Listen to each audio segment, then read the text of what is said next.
Welcome to Influential Entrepreneurs, bringing you interviews with elite business leaders and experts, sharing tips and strategies for elevating your business to the next level. Here's your host, Mike Saunders. Hello and welcome to this episode of Influential Entrepreneurs. This is Mike Saunders, the Authority Positioning Coach, and today we have with us Douglas Vigliotti, who is a sales writer, speaker, and consultant. Welcome to the program, Douglas. Thanks, Mike. Pleasure to be here. Hey, so give us a little bit of background on yourself as far as what brought you to be focusing on the sales world, because let's face it, there's a couple competitors out there, or there's a couple of people that have their own sales strategies. So what made you feel like, I want to jump into that because I have something different to say? Yeah, sure. So, my whole career, I started in sales at a very young age. I started in retail sales, and gradually got into business-to-business sales, then into healthcare, and then started, the consulting company where I help business owners. But along that whole journey, whether it was working in the corporate environment or working now even outside of the corporate environment with business owners, everyone's trying to sell you on this idea of the quick fix. They're trying to sell you on this exact system that will work for you, right? That will work. If you just do these 7 things, then it will work for you. And I'm just not a huge believer in that. I believe that there's just, in reality, there's just so much variability to the possibilities that can happen inside your career, inside your business, inside your sales performance. So I wanted to design a philosophy that really is around frameworks. So the frameworks that actually are questions that you ask yourself that will enable you to ask the right questions to other people. It's really a focus on strategy as opposed to tactics, because I believe that tactics are interchangeable. So when I set out to, write, or when I set out to speak, I really try to focus on strategy or questions that are going to make you think about what's going to work for you. It's a framework model, if that makes sense. It totally does, and it reminds me of something that I think that you will agree with, which is sales closing scripts or presentation scripts are nice in a sense because you need to kind of have your own messaging down, but don't think that you can buy the 101 sales closes that will close every deal and know which one to apply, because it's more of a methodology and, like you say, a framework, and you need to know that when someone has this concern to dig a little deeper and ask this or that, but it's not a word-for-word scripting. Totally. I couldn't agree anymore. And I am a huge, huge advocate on preparation. So let's not confuse the two. But I just feel like there is not an exact right answer for the right time. Like you can't. It's very hard to simulate exactly what it's going to be like when you're talking to a customer or when you are trying to acquire customers. You have to utilize small testing, get feedback, optimize, and do that on a continual basis to really, really find success. Yeah, you got it. And it's kind of like the old phrase, make it your own. So, know Exactly. Your messaging, know your scripting, know all of those things, but then make it your own and just kind of know, we're really connecting here. I'm going to skip over that normal, question that I asked because we kind of covered it, and you're doing this on the fly. And I think that to me, that really resonates well, because if you can teach people what the end result is and then some ways to get there and make it your own and create that framework, now people don't feel like, remember those in the old sales days, role play, ring, ring. And, the sales manager is talking, and it's like, seriously, you don't need to learn scripting. You need to just flow and let it go and make it your own. And so let me ask you this question about that. Where would be a first place you would start with working with a group or a salesperson to help them to make it their own and create that framework? Yeah, totally. So, I guess that leads perfectly into, the book that my first book, which I just published at the beginning of this year, and it's titled The Salesperson Paradox. And I think that starting with the salesperson paradox is a great starting point. And it's really just the idea that it's the thinking that roots performance, right? It's the idea that you have to move away from selling and you have to start helping.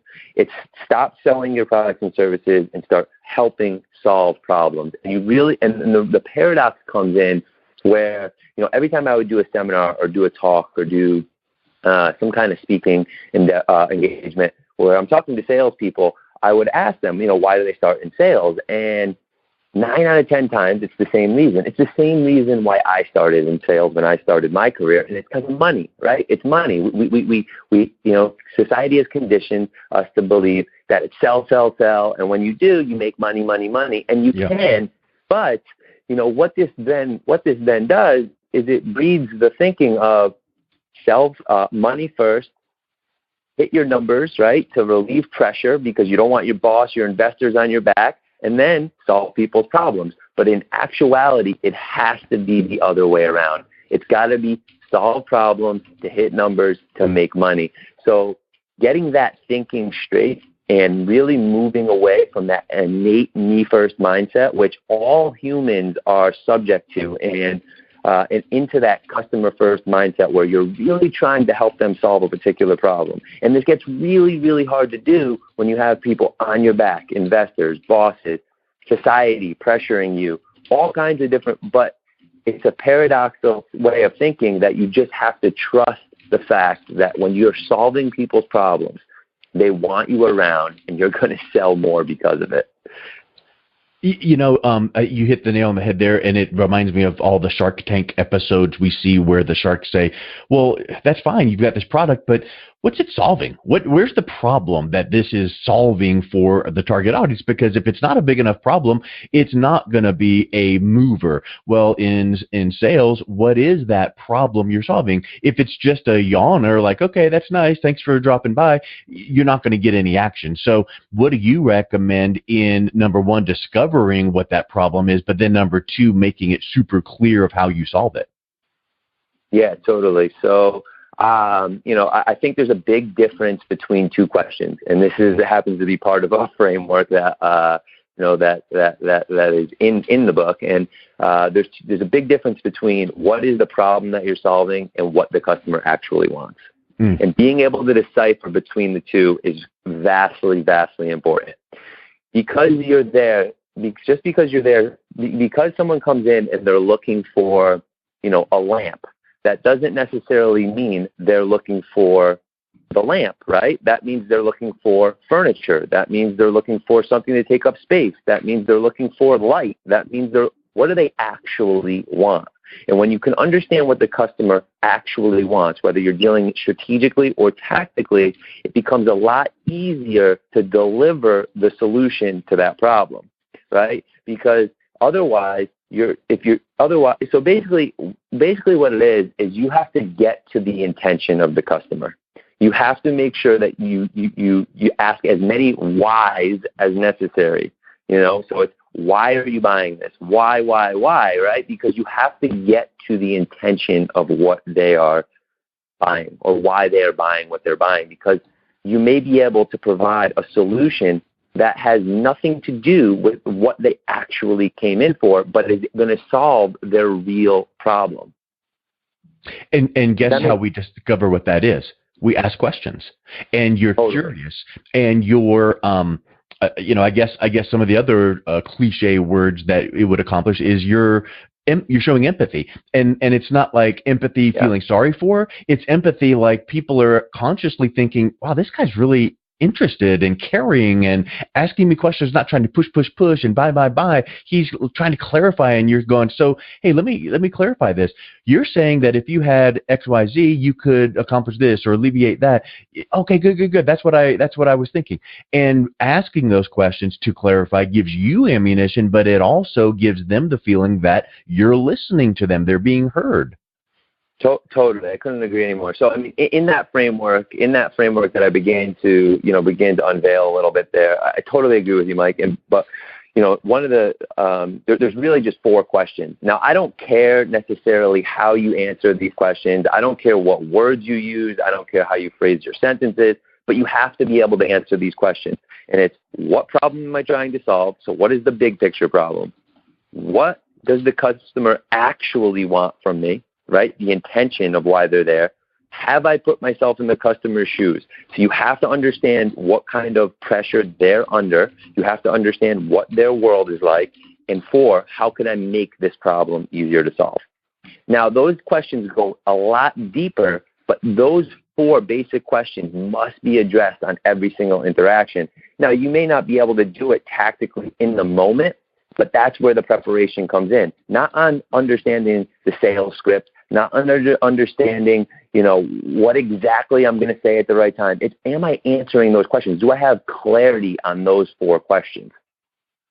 You're exactly right. So in your book, you talk about the salesperson paradox. What is that? Yeah. So, I mean, so the salesperson paradox is, as I stated a little bit earlier, it's just that the idea that you're moving from selling to helping. It's that idea that you're replacing the focus of, you're replacing the money, hit your numbers, problem solving, and reversing that order into problem solving to hit your numbers to then make money, right? It's a paradoxical way of thinking that roots performance. Yeah, got it. Yeah, because the I think the tendency is salespeople know that, and depending on the structure of income and compensation, you could be on a commission type structure where it's really aggressive toward the, commission only or highly leveraged on commission. So you could be feeling the pressure of making that sale. The paradox is I got to make the sale, close, to helping, learning, asking questions, solving problems, and that feels like it's the opposite of closing the sale, but in fact, you're getting there quicker because people are trusting you more. Yeah, so it's really just, it's all that, and it's really just the idea. It's really just the idea that you're not focused on money, right? Which is a tough thing to do. Which is a very, very tough thing to do, whether you're a salesperson or a business owner. And when I say salesperson, I want to be clear that, yes, that means traditionally a salesperson, but guess what? Every business owner is a salesperson. And if you're not thinking that way, then you're missing the boat big time. I mean, that's just the reality of the world we live in today. You mentioned Shark Tank before. If you watch Shark Tank, they make it pretty clear that sales is paramount to their investment strategy, and it's true, right? I mean, you have to be promoting yourself. If you're not, then it's no one's going to do that for you. I mean, so we're all. I mean, we've all been selling, right? We're parents to kids, teachers to students. I mean, we all sell in some capacity. So these strategies, whether they're utilized professionally or personally, can be applied, either in either situation. Yeah, I couldn't agree more. And it just, I think that you can say it until you're blue in the face, but until someone does it and feels it and goes, that just felt comfortable. It just felt so much less pushed, or, I wasn't pushing that prospect. I think that is really a huge realization. So in your book, you also talk about the cringe acronym. What does that stand for?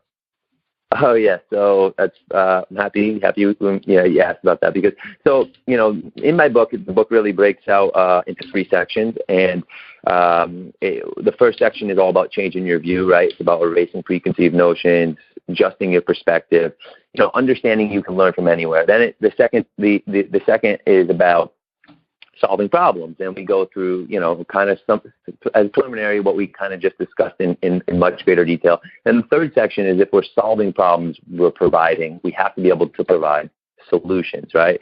So a cringe solution is basically my take on how to provide solutions that customers actually want, or solutions that customers have to cringe to say no to, right? And these solutions, we experience them every day. In our lives, whether we're in the grocery store, whether we go to a business, whether we're at the barber shop, whether we're online shopping, or whether we're dealing with a salesperson. There's a way to create a solution that the customer actually wants. And the cringe acronym has 6 components. Each letter stands for a different component. And the first one, the C stands for customer first. So as in, is my solution customer first, right? Does my customer feel like they've won after they've purchased my solution.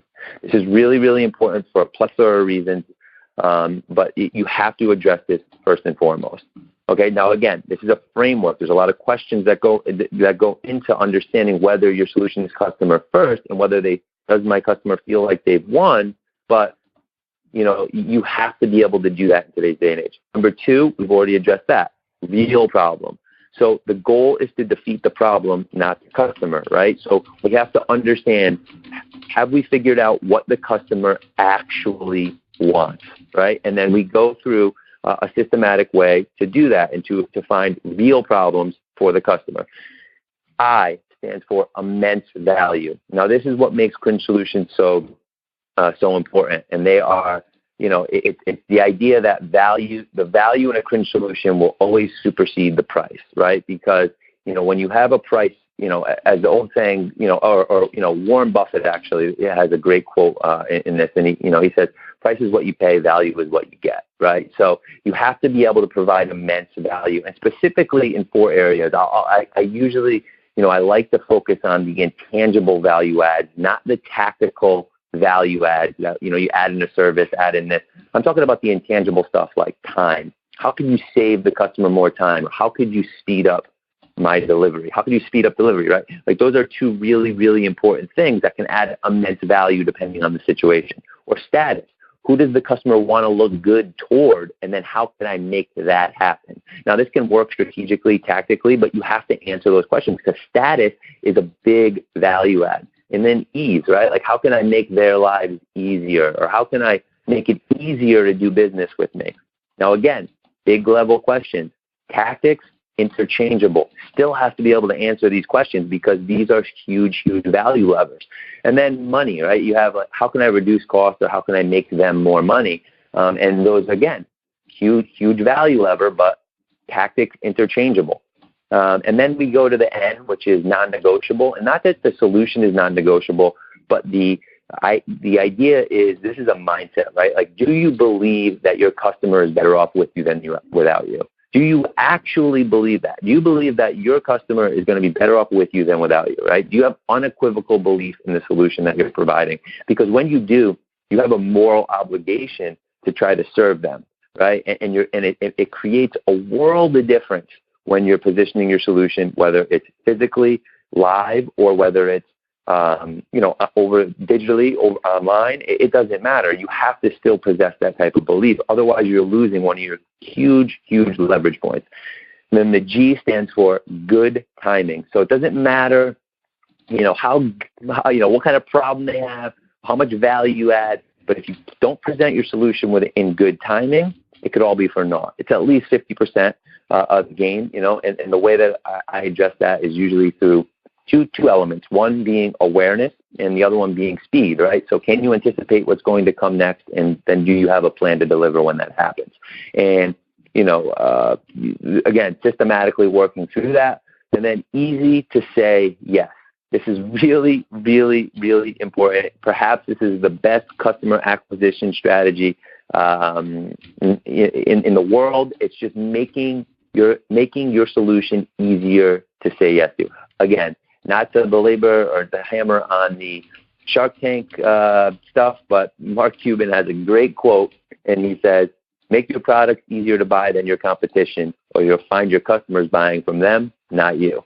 So it's true. It's like, have I reduced the risk for my customers? Social, emotional, financial risk. Have I lowered the barrier of entry for my customers to do business with me? Like, these are really important questions that we have to ask, and that rounds out the framework. So again, just to tie a bow on it really, really quick, it's customer first, real problem, immense value, non-negotiable, good timing, and easy to say yes. That's the cringe acronym. I love it, and I know that we could speak for about another 4.5 hours and get just on step 2 of the system and the methodology and the mindset and the framework. So let's just do this. What's the best place for people to reach out to you as well as pick up a copy of your book? Yeah, totally. So everything funnels directly through my website, douglasvigliotti.com. You can access my book. You can, it's available on Amazon, audiobook, print, ebook, But everything flows right through my website. It's the easiest way to get in touch with me. You can contact me directly through there. I write a monthly article every month, a sales article. I also do a reading list through there where I provide three books, like a review on 3 different business books to a subscriber list and whatnot. So you can access that through there. But really, everything just funnels directly through DouglasVigliotti.com. Excellent. Well, Douglas, thank you so much for spending some time with us today. It was great learning some of your tips and techniques, and I appreciate all your help. Yes, thank you so much for having me, Mike. It was an absolute pleasure. You've been listening to Influential Entrepreneurs with Mike Saunders. To learn more about the resources mentioned on today's show or listen to past episodes, visit www.influentialentrepreneursradio.com.